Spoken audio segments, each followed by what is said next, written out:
Ang may share ko lang, unahin ko yung nung bata pa ako dalaga pa ako, isi-share ko sa mga yun. Kasi wala kayo doon kanina sa bahay. Sige. Kayong mga yun, bago kayo mag-asawa, huwag kayong magmadali pag-syuta. No? Hintayin nyo ang panahon na ibigay sa iyo ng Panginoon. Ako dati, nag-pray-request ako sa El Shaddai pa ako dati. Nag-El Shaddai ako na, kasi 23 na ako noon. Sabi ko sa prayer request ko, Lord, sana makatagpo ako ng isang lalaking walang rasyo.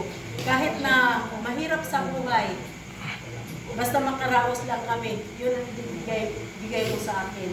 O yan, nakita nyo, diba, hindi nyo makitang makipag-inuman, hindi naninigarilyo. Kaya yan ang malaki kong pinapasalamatan. Kaya yan ang sinasabi ko rin sa mga anak ko, na huwag kayong magmadali, hintayin nyo ang panahon at ibibigay sa iyo ng Panginoon. Amen. Isa pa basta mga yun ang tandaan nyo. Kasi nangyari sa buhay ko, ibigay ko sa inyo yan. Walang imposible sa Panginoon. Amen. Ang mai-share ko lang, nung dalaga pa talaga ako, pastor, sugarol na ako. Dinadayo ako ng kapatid ni Ate Kunching magbaraha. Magdamag. Yung punso nila, si Gubit. Kahit na matalo ako, nandiyan yung magulang ko kasi ang magulang ko sugarol din. Walang payo sa magulang kasi ganun din. Parang tinuturuan ka pang magsugal. Hanggang sa yun, nag-asawa kami ni Rolly. Ang tiyabi kasi sa amin, mga kapatid, sugalan yun. Pero maraming tinda, may sugalan, may baraha, may sabong. Lahat yun, naranasan ko. Si Rolly nandoon sa sabungan kasi tinuturuan kong magbisyo. Ako nasa baraha. Pag natalo ako, tatayo na naman ako, manghihingi ako sa kanya ng pera. Sasabihin ko pa sa kanya na, oh, hindi ka nagpusta, sabi niya. Kung nagpusta ako, panalo sana ko. Pusta mo kasi para manalo ka. Eh yung pera hawak-hawak niya, pinagpapawisan. Sabi niya, ayang ka na naman.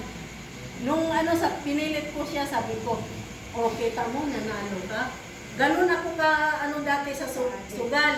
Mga baraha na yan, alam ko yan, bingo. Lahat ng klase ng baraha, hindi ko lang alam sakla. Pero tong 8, yung Colgate na yan, tapos yung Lucky 9, 41, alam ko yan. Kaya papasalamat ako sa Panginoon at nung makilala ko siya, nawala rin ang bisyo ko. At yung pagmumura ko. Amen.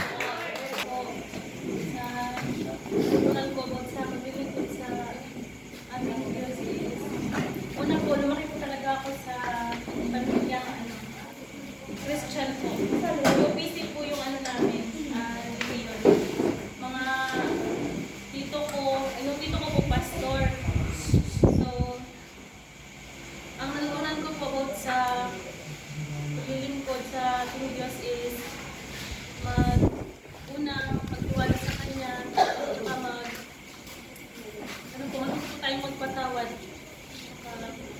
magmahal. Yun lang po. Amen. Yung lahat, pasensyahan niyo yung boses ko kasi may sipon tayo ngayon. Kasi marami tayo, gusto ko sana 3 hours. May 3 hours ako, tapos yung susunod 4 hours, baka magdamag tayo dito kaya 50 seconds na lang. Sabi sa basta, gagawin natin 50 seconds kasi nabilang ko. Pag 50 seconds kada isa, hindi tayo abutin ng 25 minutes. Amen. So yun po, gusto ko lang i-share kung mga natutunan. Actually, yung pag-sharing niya, sa school ko lang natutunan yan. Kasi yung school ko dati, yung sa Ashton, tuturo din ng mga biblical courses, Theology 1 hanggang Theology 4. Yung ko natutunan paano mag-share sa kapwa estudyante, yung buhay mo, paano pagkinawa ng Diyos. Inipat talaga ako ng pag-share ng salita ng Panginoon para sa isang tao. Yung actual yung mga ngaral ka, actual, parang i-convince mo. Kaya hindi ko masabi kung paano, kung basta yung ganong klaseng share, hindi pa nagagawa. ang matagal na rin ako nagsisimba sa Panginoon. Mula nung kahit po kala ate ko tsaka sa bayaw ko po, kaya po ako naging Kristiyano kasi sa kanila po ako unang nakarinig ng mga share na yan. Pagkakantahan, parang naiinganyo ako, maganda pala. Tapos, hanggang sa nakijoin ako, hanggang sa natuto na rin, talagang dapat pala talaga tayo magluluto pa rin. Tsaka, siyempre wala na po tayong ibang patutunguhan. Lahat po tayo, may hangganan. Lahat po tayo, 100 years from now, lahat ng nakilala natin, wala yun, mawawala rin. Amen. Kaya, yun ang inisip ko na parang walang ibang way. Bakit hindi ka maglilingkod sa Panginoon? Kumbaga, sino ka dito sa mundo? Na after 100 years, apak-apakan ka na lang. Amen. Maswerte mo kung may isang tao parang makaalala sa'yo, kahit apo mo pa yan, hindi ka na maalala. Hanggang kwento ka na lang, hanggang sa lilipas at hindi na maalala. So kaya dapat, habang tayo may buhay pa, gawin na natin kung paglilingkod sa Panginoon, talagang ipuso natin, huwag natin sabihin na ay lingkod-lingkod lang. Lingkod-lingkod sa Bisaya, buo lang. Lingkod-lingkod. O iba po yung lingkod sa Bisaya, paglingkod, upo. Ibig sabihin ng paglilingkod, talagang naglilingkod tayo ng tapat, tapos puso, may pasasalamat. So, isa lang po natutunan ko sa buhay, sapagkat hindi naman po kami mayaman, kami po ay laking hirap. Hindi naman po kailan na kami po talaga ay kumbaga kumakayod para lang makakayod, kumbaga. Hindi kami silver spoon, kumbaga tinatawag. So, isa lang po ang natutunan ko sa buhay, gratitude, tapos contentment. So, yun lang po. Ang idea ko po kasi, nagpapasalamat ako kung anong meron ako. Nakukontento ako kung anong meron ako. Kung Amen. ibigay sa iyo ng Diyos yan, para sa iyo yan. Kung hindi bibigyan ng Diyos yan, hindi para sa iyo yan. So, amen. So, ganun lang po. Yun lang po ang natutunan ko sa paglilingkod sa Panginoon, kasi hindi ko masabi na yung isa ganito pag-share ng gospel, hindi naman po ako totally nakagawa ng ganun. So, bilang paglilingkod lang sa Panginoon sa buhay ko, yun lang po. Dalawang bagay lang natutunan ko. Hindi naman dalawang bagay, pero para sa akin, matuto tayo magpasalamat kung meron tayo. Matuto tayo magpasalamat. Yun lang po. Tumatay ng maraming tao sa harap. Labas muna kami. Sige, sige. Ayun po anak. Kahit konti lang. Ako po'y isang bata lang na may hindi ako sumama sa aking mga kaibigan. Then, sumama po ako sila, naakay po ako nila na parang papasok po ako dito, tapos ulitin po ako na parang wala pong nangyari. Then, isang araw po, para po may nagpulong sa akin na bakit hindi ko lang po sa Luzon? Then yun po, natutunan ko na po hanggang sa ilang araw nag-work na gusto ko na sumama sa akin ang makinig sa pagkidaan ng Panginoon. Amen. Praise God. Dito na ako, nakatayo na ako. Papasalamat po ako.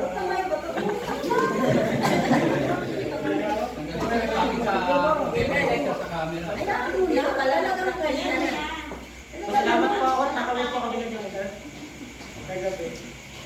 Maraming po kayo pagtapos.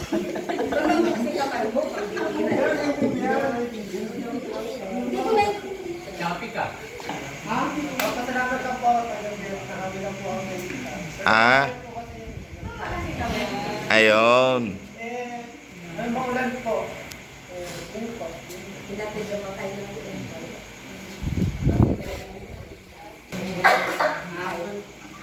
Good evening everyone.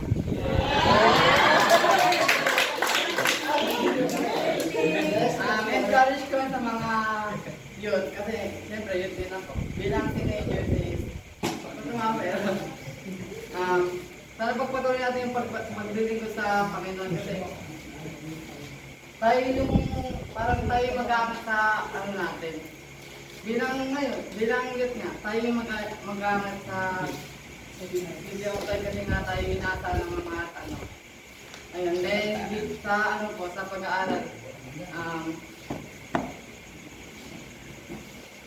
ayun, sa pag-aaral po, kailangan po ano, siyempre bilang ano po, college student, napakahirap po dahil ano po challenging po talaga. Pero sa kayo po, ano po, junior pa lang po kayo and senior. Ano yung, alam ko lang po mahirap yung sa ano, pero enjoy nyo lang po. Pagdating po ng college, ayun, seryoso yun na kasi mahirap talaga. Yan lang po. Men.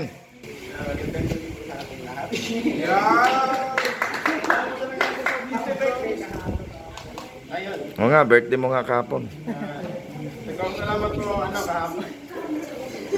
Nagpapasalamat po kahapon kasi madami din po yung mga pumunta, madami yung mate. Nakaka-touch naman po ng ano ng puso. Sarap sa iyo. Ayun, ang masasabi ko sana po dumami pa po ang mga youth dito sa ano. Yan lang po. Sincere ko lang sa inyo. Paglilingkod ko sa Panginoon. Simula kang nakilala ang Panginoon na binigyan ako niya ng lakas. Natutunan ko sa Panginoon na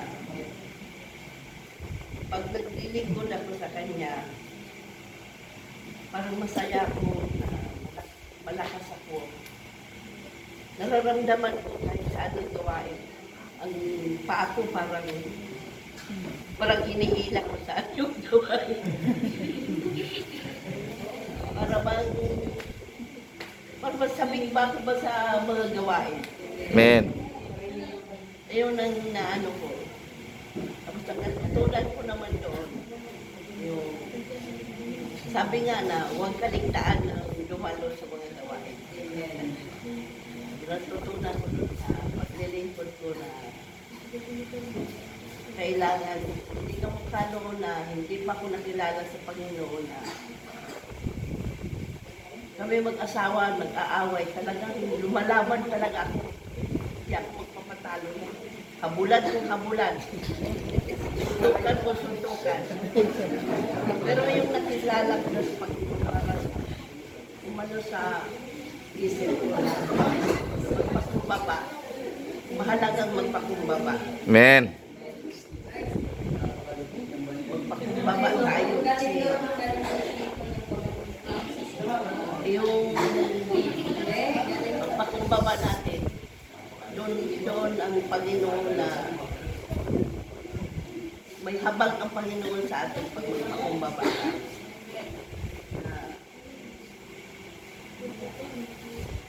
Hindi katulad noon na mayroon akong maririnig na ng usap-usapan na tungkol sa akin na paninira. Pinupuntahan ko, tinatanong ko bakit ganyan kayo. Sumasagot ako, lumalaban ako. Pero yung nakilala ko sa Panginoon na-realize ko na hindi pala tama yun. Kailangan talaga magpakumbaba ka. Amen. Yun lang yung natutunan ko. Amen.